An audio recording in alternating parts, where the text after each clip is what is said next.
છે મનગમતા રહેવાની. ત્યારે સૌથી પહેલો સવાલ એ છે કે મનગમતા રહેવું જ કેમ પડે? હું નથી ગમતી કોઈને તો મને શું ફરક પડે?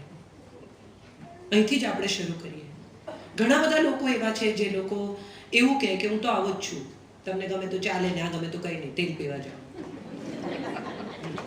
હું નહીં બદલાવું. કરેક્ટ.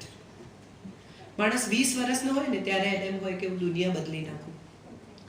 40 સુધી પહોંચે ને ત્યાં સુધી એને એમ થાય કે દુનિયા તો ખબર નહીં બદલાય ના બદલાય, પણ દેશ તો બદલીશ. 60 વર્ષ સુધીમાં એમ થાય કે દેશ વેશ તો મારાથી નહીં પહોંચાય, પણ મારા શહેરમાં બદલાવ લઈ આવે. અને 80 વર્ષ જો જીવે તો એને એમ થાય કે જાત બદલી હોત ને તો સહેલું પડત. સો આ બધા જ સંબંધો, can you dim these lights? They are too much and I can't see the people I'm talking to. હું એકલી બોલતી હોઉં ને એવી ફિલિંગ આવે છે. મારા ઓડિયન્સની આંખો ના દેખાય તો મને મજા નથી આવતી.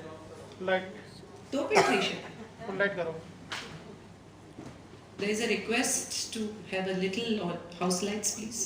Even I would like that way.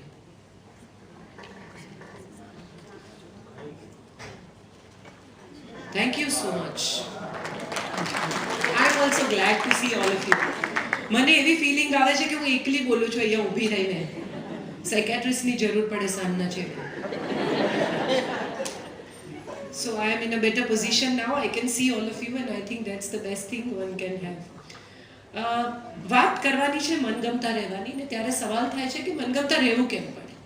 હું શું કામ કોઈને ગમું? મારે શું કામ કોઈને ગમવું પડે? આવો સવાલ આપણા બધાની સામે ઘણીવાર આવે છે. હું એમને નથી ગમતી તો કંઈ નહીં. પણ ત્યારે એક બહુ મજાની વાત એ છે કે આપણે બધા અપ્રુવલની સોસાયટી પર જીવીએ છીએ. ક્યાંય પણ જઈએ, કોઈને પણ મળીએ, કોઈ એમ કહી દે કે તમારી સાડી સારી નથી, આવી ન પહેરતા, તો આપણે એને બહુ સિરિયસલી લઈએ છીએ. કોઈ એમ કહે કે પ્લે સારો નથી, ઠીક છે, તો ડિરેક્ટર એને બહુ સિરિયસલી લે છે. કોઈ એમ કહી દે કે આ ભાઈનો સ્વભાવ સારો નથી, આ બહેન જરા વિચિત્ર છે, તો એને પણ આપણે બહુ સિરિયસલી લઈએ છીએ. આપણે આખી સોસાયટી આપણને અપ્રુવલ પર જીવતા શીખવાડે છે. આપણે ગાડી લાવીએ એનો આનંદ ઓછો છે, પણ પડોશીની આંખમાં ઈર્ષા દેખાય એનો આનંદ વધારે છે. ઘરમાં કોઈ જમવા આવે ને તો આપણે એને ઘર બતાવીએ છીએ. ચલો let's have a look at my house. આ બેડરૂમ છે, આ બાથરૂમ છે, આ ફલાણું. એ કોઈ દિવસ તમારે ઘેર કદાચ રહેવા આવવાના નથી, તો પણ તમે એને ઘર બતાવો છો. કેમ? આપણે બધાને એપ્રિસિએશન જોઈએ છે, અપ્રુવલ જોઈએ છે. આપણે જે કરી રહ્યા છીએ તે બધું બરાબર છે, આપણે જેમ જીવીએ છીએ તે બરાબર છે, આપણે જે પ્રકારના માણસ છીએ એ બરાબર છે. થોડા લોકોએ આપણને એવું કહેવું પડે કે આપણે જે કરીએ છીએ ને એ બધું ઠીકઠાક છે. અને જો એવું કહે તો જ આપણને લાગે છે કે આપણે જે કરી રહ્યા છીએ તે બધું બરાબર છે. પત્ની બહુ જ સરસ રસોઈ બનાવે અને હસબન્ડ પ્રીઓક્યુપાઈડ હોય, ઘરમાં આવે, જમે અને જમીને તરત જ ઊભો થઈને ડિશ કરવા માંડે, તો અંદર ક્યાંક એવો સવાલ રહે કે ભાભી કેવું હતું, સારું હતું ને? આ એક નાનકડા એપ્રિસિએશનની અપેક્ષા છે. તૈયાર થઈને બહાર જતી હોય પત્ની અને જો નીકળતી વખતે એકાદ બે લુક આપે અને જો હસબન્ડ એમ ન કહે કે સારી લાગે છે, સાડી સરસ છે.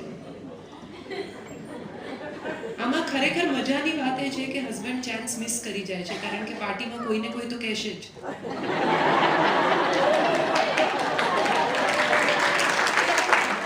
એટલે આપણે કહી દેવું સારું, let's be the early bird and say it. અથવા તો હસબન્ડ ગિફ્ટ લઈને આવે છે અને પત્ની ખોલીને તરત જ જોઈને કે ગ્રીન, તમને ખબર છે હું તો ગ્રીન પહેરતી નથી, તો માણસ નક્કી કરી લે કે ફરી લાવવું નહીં આના માટે. આપણે બધાને એવું ગમે કે આપણે જે કરીએ ને કોઈ નોટિસ કરે, એના વિશે કોઈ સારું બોલે, એના વિશે કોઈ સ્નેહથી વાત કરે, એના વિશે કશુંક એવું થાય જે નોટિસમાં આવે, જે અપ્રિસિએટ થાય. અને એ બધાની વચ્ચે ક્યાંક સમવેર આપણી અંદર એવી ભૂખ છે, ઈચ્છા છે, ઝંખના છે, આશા છે, અપેક્ષા છે, whatever word you want to use, કે જેને આપણે સ્નેહ કરીએ છીએ, જેને આપણે પ્રેમ કરીએ છીએ, જેની આસપાસ આપણી જિંદગી ગોઠવાયેલી છે, એવી વ્યક્તિ આપણી સાથે ઇમોશનલ લેવલ પર એક સુરમાં કનેક્ટ થાય. આ બસ, આનાથી વધારે મનગમતા રહેવાની કોઈ અપેક્ષા નથી. સવારે ઉઠીને બ્રશ કરતા કરતા દરેક પતિ એવું કે આઈ લવ યુ, તો 3 દિવસ પછી પત્ની એમ કે બહુ થયું, હું સમજી ગઈ. કોઈને એવી આશા નથી કે રોજ મિકેનિકલી એક જ પ્રકારના ઇમોશન્સ દોહરાવવામાં આવે.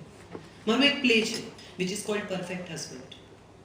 એ પ્લેમાં એક પત્ની કમ્પ્યુટર પર હસબન્ડ ઓર્ડર કરે છે, ડિઝાઇન કરેલો પતિ, જેવો એણે કલ્પ્યો તો એવો. દિવસમાં 10 વાર આઈ લવ યુ કે, એટીએમ હોવું જોઈએ, 4 ચેનલ ચાલવી જોઈએ, હું મારી મમ્મી સાથે વાત કરતી હોઉં તો મને ડિસ્ટર્બ નહીં કરવાની, વગેરે વગેરે એના રિક્વાયરમેન્ટ્સ આપે છે કંપનીને. ને પછી હસબન્ડ આવે છે અને એની સાથે એની એક રિલેશનશિપ શરૂ થાય છે. અને પછી સમજાય છે કે આ તો મશીન સાથેની રિલેશનશિપ છે, આ માણસ સાથેની રિલેશનશિપ નથી. હું ઈચ્છું એવું કરે તો મશીન છે, પણ હું ઈચ્છું એવું સમજીને કરે એ માણસ છે. હું જે ઈચ્છું છું એ સમજે, હું જે માગું છું એ એના સુધી પહોંચે, હું જે ઝંખું છું એટલું એને સમજાય, પ્રોબેબલી એ માણસ છે. અને આપણે બધા માણસ સાથેની રિલેશનશિપના ભૂખ્યા છીએ. સો નાઉ દેટ વી કમ ટુ મનગમતા રહીએ, મારે કેટલીક સાદી વાત કરવી છે. આપણે બધા જ જ્યાંથી શરૂ કરીએ છીએ ને એ એક એવા ઉછેરમાંથી આવીએ છીએ કે જ્યાં આપણને એવું શીખવવામાં આવે છે કે ફેમિલી અંતિમ સત્ય છે. હવેના બાળકો અલગ છે, તમે જ્યાં વસો છો એ દેશ અલગ છે. ત્યાં સાવ જુદા પ્રકારની માનસિકતામાં તમે તમારા સંતાનને ઉછેરી રહ્યા છો. હેતલબેને પૂછ્યું કે આપણી સંસ્કૃતિનો વારસો એમને આપી શકીશું, ત્યારે મને સવાલ એવો થાય છે કે આપણે એમને કન્ફ્યુઝ શું કામ કરવા છે? આપણે શું કામ એ સંસ્કૃતિનો વારસો એમને આપવો છે જે સંસ્કૃતિમાં કદાચ એ જીવવાના જ નથી, એ મંદિર જવાના જ નથી જે મંદિરમાં આપણે એમને મારી પીટીને લઈ જઈએ છીએ. આપણે એ સંસ્થા સાથે હવે એમને જોડવાનો આગ્રહ છોડીને પ્રોબેબલી એમને એ શીખવવું જોઈએ કે એક સારા માણસ કેવી રીતે થવાય. How can you be a better human being? How can you love everybody? How can you forgive everybody? How can you just get rid of the baggages that you have been carrying all your life? 40, 45, 50 વર્ષે માણસ પાછો ફરીને જુએ ત્યારે એને સમજાય કે કેટલું વજન લઈને જીવી ગયા. આને તો હું માફ નહીં કરું, પેલાને તો હું છોડીશ નહીં, આને તો હું બિલકુલ પાઠ ભણાવી દઈશ. આ બધાની વચ્ચે એકવાર વિચારીએ તો સમજાય કે આપણે જેને પાઠ ભણાવવા નીકળ્યા છે ને એ તો ભૂલી ગયા છે કે કઈ બાબતમાં પાઠ ભણાવવાનો છે. એ એના બેગેજથી મુક્ત છે, તમે એનું બેગેજ લઈને ચાલો છો.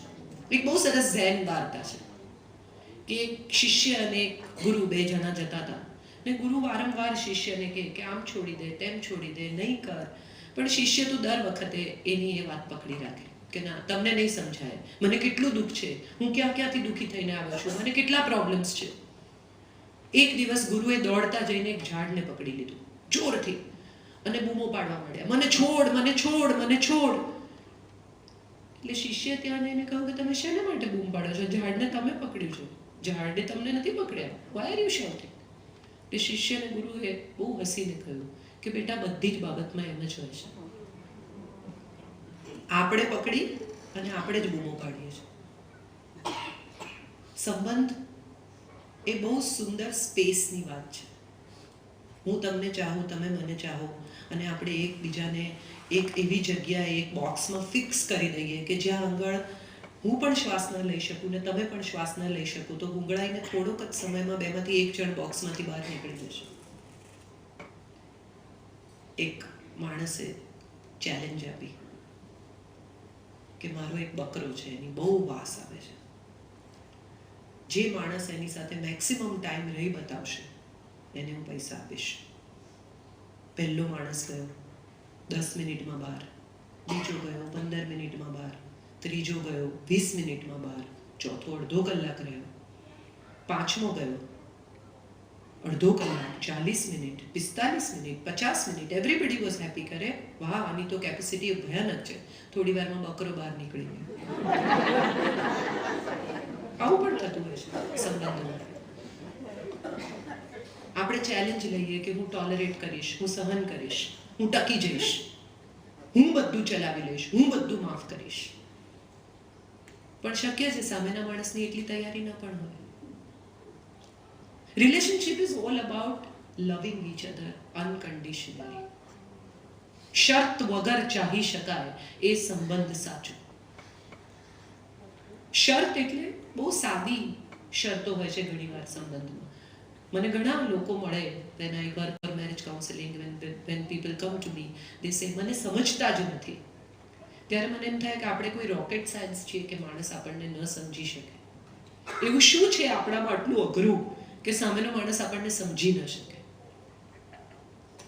સરળ હોવું, સહજ હોવું, સ્વાભાવિક હોવું એટલું અઘરું છે. સાચું બોલવું એટલું અઘરું છે. ગીતાના 15મા અધ્યાયનો પહેલો શ્લોક છે. બહુ બહુ ઉત્તમ શ્લોક છે. ઉર્ધ્વ મૂળ અધઃ શાખા અશ્વત્થ પ્રાહુર્વ્ય. માણસ એક જ એવું પ્રાણી છે કે જેના મૂળ ઉપરની તરફ છે ને શાખાઓ નીચેની તરફ વિસ્તરેલી છે. બાકી બધા જ પ્રાણીઓને ઈશ્વરે એવા ઘડ્યા છે કે જેની શાખાઓ ઉપર વધે છે અને મૂળ નીચે છે. આપણે સીધા ઉર્ધ્વ સાથે કનેક્ટેડ છીએ. આ ગીતામાં કહ્યું છે. સીધા જે લોકો ઉર્ધ્વ સાથે કનેક્ટેડ છે એને ઉર્ધ્વ વિચારવું જોઈએ, એને ઉર્ધ્વ તરફ ગતિ કરવી જોઈએ, એને ઉર્ધ્વ તરફ જવું જોઈએ. અને જો તમે એમ કરો તો તમે કુદરત સાથે સંયોજિત છો, તમે પરફેક્શનમાં છો, કુદરત સાથે એક સુરમાં છો કે તમે ઉપરની તરફ જઈ રહ્યા છો, લાઇટર થઈ રહ્યા છો. આપણે જનરલી બધા જ ઊંધું કરતા હોઈએ છીએ. બાળક હોય ને કેટલું લાઇટ હોય, તમે જુઓ, માં તમાચો મારે ને તો રડતું રડતું માં પાસે જ છે. થપ્પડ તો માએ મારી છે, એને યાદ રાખવું જોઈએ કે હવે તો તારી પાસે આવું જ નહીં. એ રડતું એના જ ખોળામાં જાય, મમ્મીએ મારી. એ મમ્મીને જ ફરિયાદ કરે. બે છોકરાઓ લડે એકબીજાની સાથે અને 5મી મિનિટે એ ભેગા રમતા હોય. એ લોકો એકબીજાને બચાવવા માટે મા બાપ લડ્યા હોય એ દિવસો યાદ રાખે ને એમના છોકરા ભેગા રમતા હોય 10મી મિનિટે. બાળક હોઈએ ત્યારે આપણે કેટલા બધા નિર્દોષ, કેટલા બધા ખાલી, કેટલા બધા રિક્ત હોઈએ છીએ. જેમ મોટા થતા જઈએ ને એમ ભરતા જઈએ છીએ, વધુ ને વધુ, વધુ ને વધુ. એક એવી જગ્યા આવે, તમે લોકો બધા જતા જશો ઇન્ડિયા, બેગ ઉપર ચડીને ઝીપ બંધ કરતા જશો, બધાને જ ખબર છે કે આવી જ રીતે બેગ બંધ થાય ઘેર જતી વખતે. આમાં બીજો કઈ રસ્તો જ નથી. બધા જ ચડે, કઈ હું ચડું. મજાની વાત એ છે કે એ બેગ જે તમે બંધ કરી છે એમાં તમે ભર્યું શું? જૂના કપડા, જૂની વસ્તુ, જૂનો કચરો, જૂના બેગેજીસ. તો નવી વસ્તુ મૂકવાની જગ્યા નથી. અને જો એ બેગ તમે નવી વસ્તુઓ, ફ્રેશ ચીજો, ફ્રેશ વિચારો, ફ્રેશ થોટ્સથી ભરી છે તો જૂનો કચરો તો ઓલરેડી બહાર રહી જ ગયો છે. Don't worry four it. આપણે એ કરી નથી શકતા. આપણે બધા જૂનો કચરો ઠાંસીને, અમારે ત્યાં તો માળિયા હોય છે, તમારે ત્યાં તો લોફ્ટ હવે એટલા ચલણમાં નથી. અમારા દેશમાં માળિયા હોય, હશે જ બધાને ખબર. અને બધું નીચે ઉતારે દિવાળીમાં, માળિયા સાફ કરે, પિત્તળના વાસણ આંબલીથી ઘસે, ફરી ચડાય. આ અમે દર વર્ષે કરીએ. અને આ એટલા માટે દર વર્ષ જૂનો સામાન સાચવી જ રાખવાનું, એને ફેંકવાનું નહીં, ભલે આખા વર્ષમાં એક પણ વાર આપણે વાપરતા ના હોઈએ તો. અને આ જૂનો સામાન એ જૂના વિચારો જેવો છે, અથવા જૂના વિચારો જૂના સામાન જેવા છે કે એને જો ફેંકી નહીં શકીએ ને તો એટલી બધી જગ્યા રોકશે કે નવી વસ્તુ મૂકવાની જગ્યા નહીં. Fresh thoughts, fresh behaviour, fresh relationship,